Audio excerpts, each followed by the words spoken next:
after my dad died. My stepmom dumped me at a filthy motel with a garbage bag of trash and a note that said, "Don't come back." I didn't scream. I didn't beg. I just stared at that bag and said, "Okay." 10 years later, I came back with a garbage bag of my own. This time, I dropped it on her floor and watched her face crumble when she read what was inside. Hey Reddit. So I'm Liam, 17, and completely screwed. My dad died a few weeks ago, and ever since, it's like my stepmom, Lucy, has been waiting for him to be in the ground so she could kick me to the curb. She always acted all nice and supportive when he was around, but the truth is, she's always resented me. I was a walking, talking reminder of his first marriage. You know, Dad was totally blinded by her though. He thought she was some kind of angel after his messy divorce with my mom. It's been a total nightmare. She controls everything now, all of his money, the house, everything, and she wants me gone. She's made that crystal clear. I don't know what to do. This is just the beginning of the story. You guys aren't going to believe what happened next. So, yesterday morning, she told me we were going on a little trip. I was still half asleep, grieving. You know, didn't think much of it. Figured maybe she was finally having a change of heart,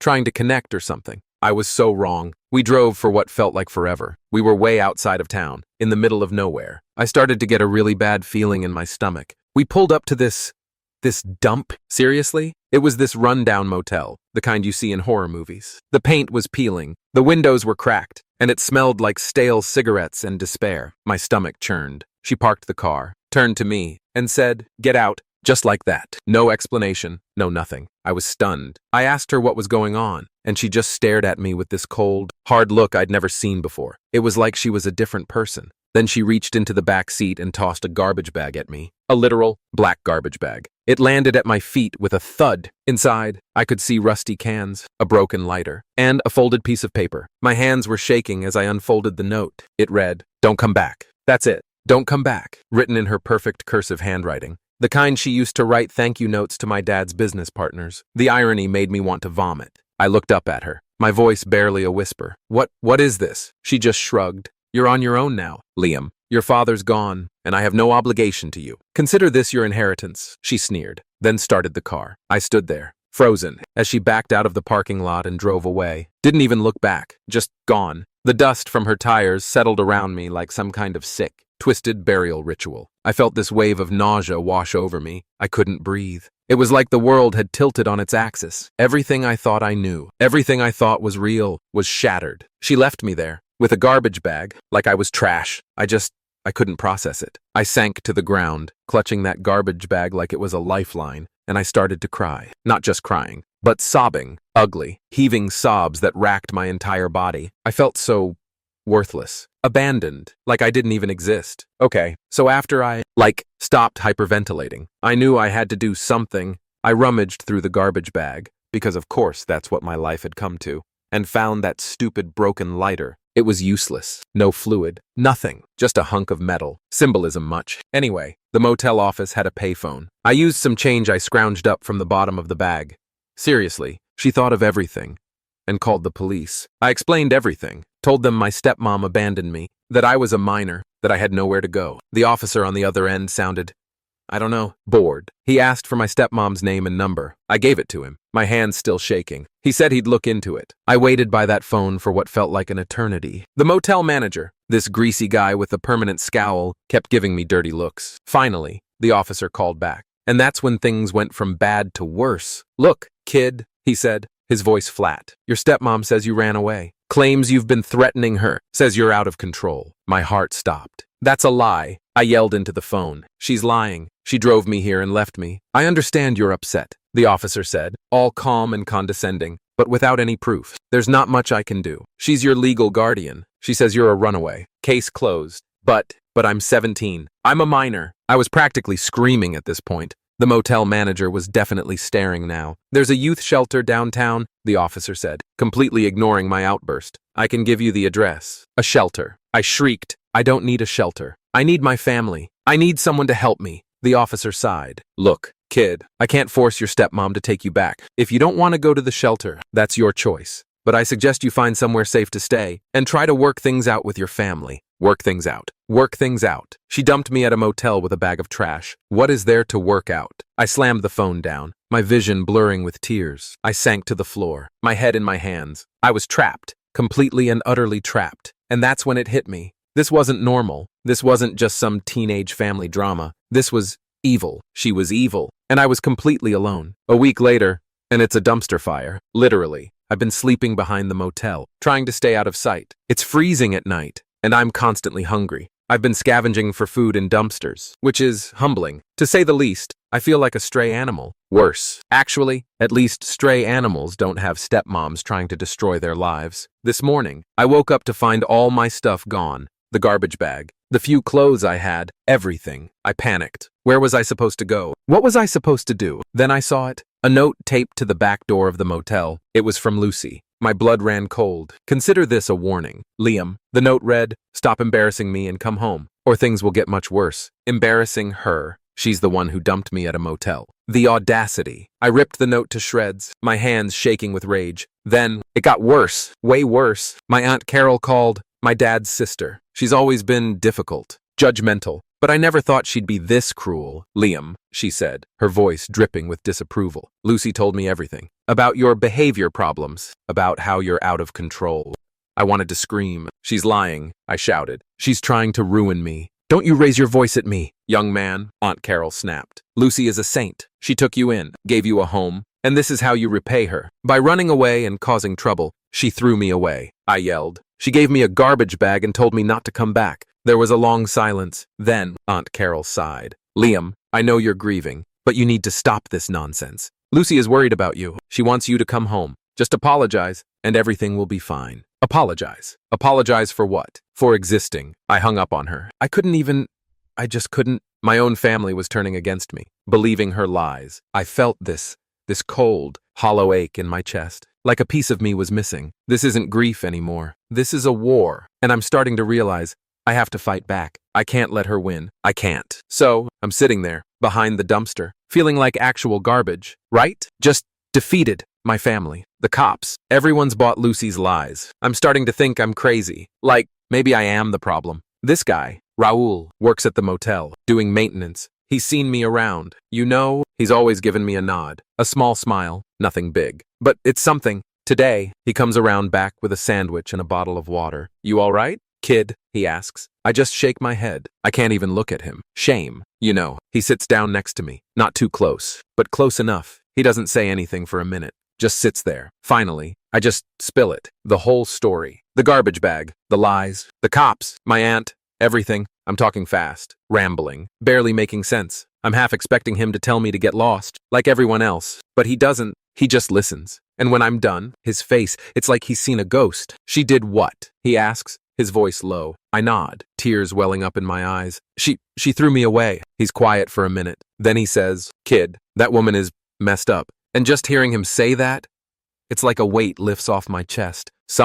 Finally, someone believes me. "She told everyone I'm crazy." I mumble, wiping my eyes. "That I'm a runaway. That I threatened her." Raul shakes his head. "Don't you listen to that crap," he says, his voice firm. "You ain't crazy. You're just unlucky. You got dealt a bad hand, but that don't make you bad." His words, they hit me hard. Because that's what I've been thinking, right? That I'm the problem. But Raul, he's seeing it clearly. He's seeing the truth. "She wants you to think you're worthless," Raul continues. "That's how she controls you. But you ain't worthless. Kid, you got a fire in you. I see it. A fire. All I feel is ashes. Don't let her win," Raul says, looking me straight in the eye. "Don't let her take your spirit. You hear me?" I nod, my throat tight. "This ain't the end of your story, kid," he says, clapping me on the shoulder. "This is just the beginning." And in that moment, something shifts inside me. The shame, the self-doubt. It starts to fade. Replaced by something else. Anger. Yeah, anger, but also a flicker of hope. Maybe, just maybe, I can fight back. I can survive this. I can win. This conversation with Raul, it changed everything. It was like I finally woke up from a bad dream. I'm still scared, still hurting, but I'm not broken. Not anymore. I'm a survivor, and I'm going to prove it. So, Raul, right? He's been a lifesaver. Literally. He lets me crash in this little storage room behind the motel. It's not much, but it's dry, and it's out of sight. He sneaks me food whenever he can. He's like the only good thing in my life right now. But then, the motel manager, that greasy jerk, he finds me. I'm asleep in the storage room, and he bursts in, yelling, screaming, threatening to call the cops. He's spitting fire, saying I'm trespassing, that I'm a vagrant, that he's going to have me arrested. My heart's pounding in my chest. I'm thinking, this is it. Game over. Yeah. Raul shows up, tries to calm the manager down, but the guy's lost it. He's screaming about lawsuits, about health codes, about everything. Raul, he looks at me, his eyes full of this sadness I can't even describe. He pulls me aside, whispers, "Get out of here, kid, now." But where am I supposed to go? I ask, my voice barely a whisper. He shoves some crumpled bills into my hand. "I don't know," he says, his voice shaking. "But you can't stay here. He'll call the cops. They'll send you to juvie. You'll be trapped." He hands me this beat-up old flip phone. "Take this," he says. "Stay in touch if you can." And that's when it hit me. He's giving me his savings. This guy, who barely has anything, is giving me everything he has, so I can escape, so I can survive. The look on his face, it broke me, but it fixed me. Because in that moment, I knew what I had to do. I took the money, took the phone, and I ran. I didn't look back. I ran until I couldn't run anymore. And as I ran, I felt this rage building inside me. This white-hot fury. It was like a switch flipped in my brain. I wasn't a victim anymore. I wasn't trash. I was a weapon. And Lucy, she was my target. I'm done running. I'm done hiding. I'm done being afraid. She took everything from me. My family, my home, my life. She tried to break me, but she failed. And now it's my turn. I'm going to take back everything she stole from me, and more. This isn't over. This is just the beginning, all right? Reddit, buckle up, because this is where the real story begins. The revenge story. The how I clawed my way back from the abyss story. This isn't some feel-good, overnight success bullshit. This is a decade of grinding, of meticulous planning, of channeling all that rage and pain into something productive, something devastating. First, I needed to disappear. Lucy was clearly watching, waiting for me to screw up. So, I went off-grid, used Raoul's cash to get a bus ticket to another state, changed my name, dyed my hair. I became a ghost with a plan. I knew I couldn't just show up on Lucy's doorstep 10 years later and yell, "Surprise, bitch." No, this needed to be surgical, precise. So I started learning everything. Phase 1, survival and education. I bounced around, doing odd jobs, anything to stay alive. I got my GED, enrolled in community college. I devoured books on finance, law, business. I became obsessed. Knowledge, I realized, was power, and I needed all the power I could get. Phase 2, building the empire. I started small, flipping cars, online businesses, anything to generate cash, slowly, meticulously. I built a financial foundation. Then I incorporated an LLC, my own little fortress, untraceable, impenetrable. This was key. It shielded me, legally, from any blowback. Genius, right? Phase 3, gathering intel. I never stopped thinking about Lucy. I needed to know everything. Her finances, her investments, her weaknesses. This took years. Social media, public records, anything I could get my hands on. I even hired a PI for a while. Expensive, but worth every penny. I built a dossier on her that would make the FBI jealous. Phase 4, the end game. This is where the legal knowledge came in. I learned how to manipulate the system, how to use debt and leverage to my advantage. I found her vulnerabilities. And then I pounced, slowly, systematically. I started acquiring her debts, buying up her mortgages, foreclosing on her properties. It was like a game of chess, and I was playing 4D while she was still trying to figure out checkers. My support system. Raoul. That's it. My only confidant. We stayed in touch, sporadically, through burner phones. He was my anchor, the one person who knew the real me, the one person who reminded me why I was doing this. He kept me sane, kept me from becoming the monster Lucy wanted me to be. Mental and emotional prep.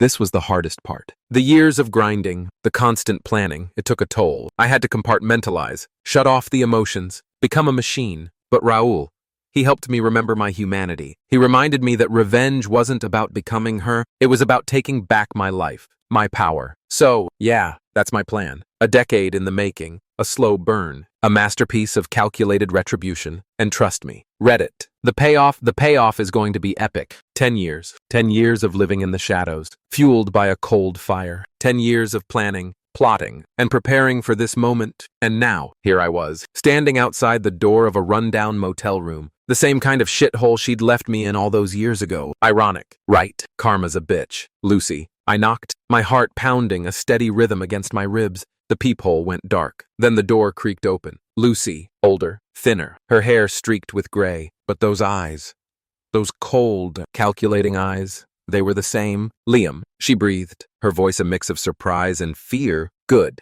Hello, Lucy, I said, my voice calm, Even, no emotion. Not yet. I pushed past her, stepping into the cramped, musty room. It smelled of stale cigarettes and despair, just like that first motel. A wave of nausea washed over me. But I pushed it down. I wouldn't let her see me falter. Not now. Not ever. What are you doing here? She stammered, backing away from me. I didn't answer. I just set a black garbage bag down on the floor, the same kind of garbage bag she'd given me. The thud echoed in the silence. Her eyes widened.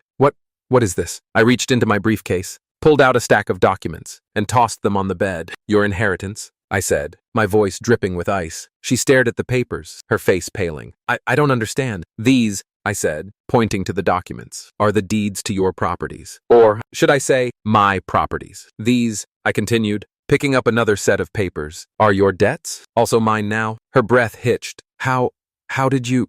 I opened the garbage bag. Inside, nestled amongst crumpled newspapers, were a rusty can of beans, a broken lighter, and a neatly folded piece of paper. I picked up the note and held it out to her. Recognize this. She snatched the note, her hands trembling. It was a copy of the one she'd given me. Don't come back. Her own words staring back at her. I took your advice, I said, my voice hardening. I didn't come back. Not as the broken, worthless kid you left to rot. I came back as the man who owns you. The blood drained from her face. She looked like she was going to faint. You planned this, she whispered, her voice barely audible. 10 years, I said, meeting her gaze. 10 years I've been planning this, every single detail. She stumbled back, sinking onto the bed, the legal documents crinkling beneath her. She looked small, defeated. Finally, why? She croaked. Why are you doing this? You threw me away like garbage, I said, my voice rising. You left me to die. You tried to erase me, and you almost succeeded. I leaned closer, my voice dropping to a low growl. But I survived. And now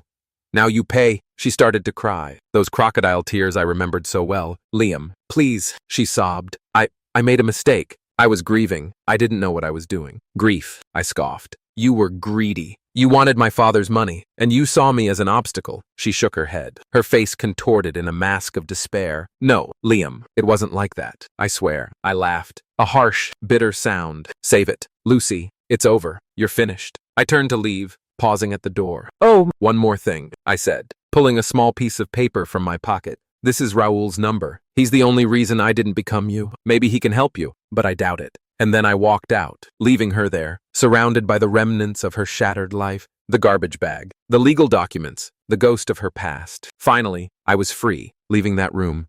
It felt strange, empty, like a weight had been lifted, but also like something was missing. I'd spent so long focused on this moment, on revenge, that I hadn't really thought about what would come after. I called Raoul from a payphone down the street, told him it was over. He didn't say much. Just, take care of yourself, kid. And in that moment, I realized revenge wasn't the answer. It wasn't closure. It was just an ending, a new beginning. I closed down the LLC, donated most of the money I'd made to a youth homeless shelter, kept enough to start over. A real start, a life free from the shadow of Lucy, a life where I could finally just be Liam. It's not easy. Some days, the anger still burns, but I'm learning to let go, to forgive, not for her, but for me, because that's the only way to truly move on, to truly be free. And that, Reddit, is the real victory. It's been a few months since I walked out of that motel room, leaving Lucy to face the music. The silence after the storm. You know, it's weird. I expected this huge wave of relief, of satisfaction, but it hasn't really come. There's this hollow space where the anger used to be. It's unsettling. The immediate fallout was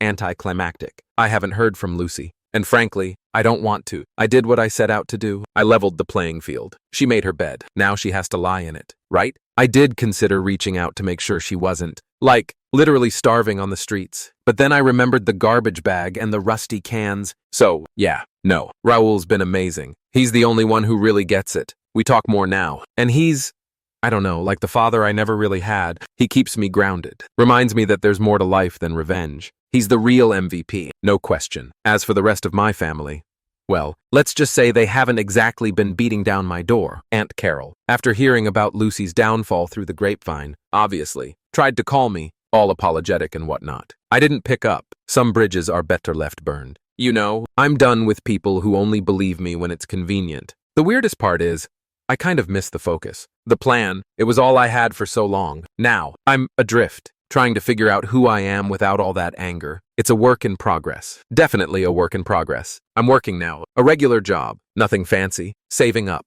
trying to build a real future. One that's not built on revenge, one that's Mine. It's a long road. I still have nightmares. I still see that garbage bag in my mind's eye. But I'm getting there. Slowly but surely. One day at a time. So, Reddit. What do you think? Have you ever been through something like this? How did you deal with the aftermath? How did you find peace? Because honestly, I'm still searching.